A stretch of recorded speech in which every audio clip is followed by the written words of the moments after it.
Анну выписали из больницы на день раньше. Врачи, удовлетворенные ее быстрым восстановлением после операции, отправили ее домой с напутствием беречь здоровье и избегать стрессов. Она решила не звонить мужу, решив сделать сюрприз и вернуться в их квартиру. Хотелось снова почувствовать уют, тепло домашнего очага, безопасность в его объятиях. Такси остановилось у подъезда. Анна рассчиталась, поблагодарила водителя и, с трудом неся сумку, подошла к двери. Ключ легко повернулся, и она вошла в тихую квартиру. Но тишина казалась странной, напряженной. Обычно в это время Сергей работал дома, и она слышала приглушенный звук его голоса из кабинета. Она шагнула в гостиную. Пусто. На столе разбросанные бумаги и недопитый стакан кофе. Желудок предательски заурчал. В больнице она почти не ела. Анна направилась на кухню, но ноги словно сами завели ее в спальню. Дверь была приоткрыта. То, что она увидела, потрясло ее до основания. Сергей в их постели с другой женщиной. Время замерло. Анна остолбенела, не могла пошевелиться и не отвести взгляд. В голове было лишь одно. Этого не может быть. Сергей заметил ее. Его лицо мгновенно изменилось. От наслаждения до шока и ужаса. Женщина рядом вскрикнула и попыталась спрятаться. Анна не закричала, не заплакала. Внутри будто что-то оборвалось. Только ледяная пустота. Она молча развернулась, прошла через гостиную и прихожую, захлопнув дверь. Сергей остался в изумлении. Он не ожидал такого спокойного ухода. На улице Анна вдохнула холодный осенний воздух. Ей нужно было уйти как можно дальше. Она достала телефон и позвонила Марине, не просто подруге, а ее самой близкой опоре и адвокату. «Марина, это я». Голос дрожал. «Аня, как ты? Как операция?» Встревоженно спросила Марина. «Мне нужно к тебе срочно». Марина без лишних вопросов согласилась. Анна поймала такси и молчала всю дорогу, сдерживая слезы. Дома Марина обняла ее и усадила с чаем. Анна долго молчала, собираясь с мыслями, прежде чем рассказать о случившемся. Марина слушала, не перебивая, с сочувствием и гневом в глазах. «Я знаю, тебе больно», — сказала Марина, — «но ты сильная. Мы разберемся вместе». Анна плакала, смывая боль и предательство, пока Марина просто держала ее за плечи. Когда слезы утихли, Марина задала важный вопрос. «Что будешь делать дальше, я не знаю», – прошептала Анна. «Просто хочу, чтобы все закончилось». «Закончилось», – уверенно сказала Марина.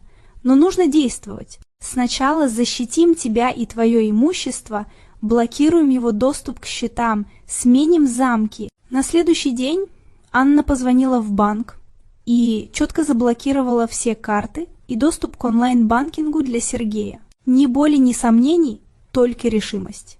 Закончив с банком, она занялась квартирой. Собрала вещи Сергея, одежду, документы, личные предметы. Все сложила в сумки, готовые к выносу. Когда мастер по замкам пришел, он быстро и профессионально установил новые, надежные замки. Анна чувствовала прилив силы. Она отрезала Сергея от своей жизни. Вечером Сергей вернулся, уверенный в себе, но ключ не повернулся. Он увидел сумки у двери. Понимание пришло медленно, а потом, взрыв ярости, Анна сменила замки, выставила его вещи. Он потерял контроль и впервые почувствовал страх. Через общих знакомых Анна узнала, что Сергей еще до ее операции консультировался с юристом. Он планировал подождать, пока она выплатит ипотеку, чтобы затем претендовать на половину квартиры. Его циничный план разрушился в одно мгновение. Анна поняла одно – больше никто не будет использовать ее жизнь против нее самой. Вечером Марина, сидя в своем кабинете, внимательно слушала Анну. Сумерки мягко проникали через большие окна, окрашивая лица обеих женщин в тревожный свет. «Он тебе лгал?» – осторожно спросила Марина, откладывая ручку. Анна кивнула, взгляд ее был пустым. Сергей говорил, что любит, что все у них хорошо, а сам консультировался, как забрать ее имущество. И Леня наверняка рассказывал о скором разводе, добавила Марина, и в ее голосе звучало искреннее сочувствие. Да, общие знакомые слышали? Он говорил, что почти все улажено, остались лишь формальности, тихо вздохнула Анна. Марина покачала головой. Какая мерзость! Я всегда подозревала, что с ним что-то не так. Слишком гладкий, слишком уверенный. Но чтобы до такой степени Анна замолчала, перебирая в памяти годы совместной жизни. Казалось, все было обычным: работа, дом, планы на будущее. Но теперь, когда завеса лжи спала, она видела, как тщательно Сергей выстраивал свою игру. Каждый комплимент, каждая забота, каждое обещание – все было частью его плана. И он думал, что я буду плакать, умолять, а он сможет красиво выйти с выгодой, сказала Анна, голос хорчилкой. Но я его опередила. Марина улыбнулась. Именно так, Ань. Ты показала, кто здесь стратег. Анна слегка улыбнулась в ответ. И теперь он в ярости, добавила она. И правильно, твердо сказала Марина, но расслабляться рано. Нужно оформить развод официально, так, чтобы он не смог придраться. Я готова, ответила Анна. Хочу, чтобы все закончилось как можно скорее. Марина достала папку с документами, я подготовила предварительный вариант иска. Проверь, все ли верно. Расторжение брака, раздел имущества, алименты.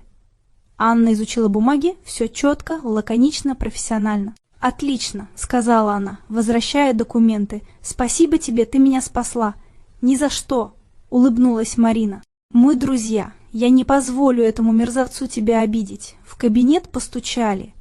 Помощница Марина принесла кипу документов. «Подпишем по делу Петрова», — сказала она. «А ты, Ань, можешь отдохнуть». Анна села у окна с чашкой чая. Мысли крутились вокруг предательства Сергея. Но теперь боль и злость придавали ей силу. Она больше не была жертвой. Она готова бороться за свою жизнь. Когда Марина вернулась, они обсудили дальнейшие шаги, развод, подача иска, подготовка документов. Анна чувствовала уверенность. Рядом был надежный друг и профессионал.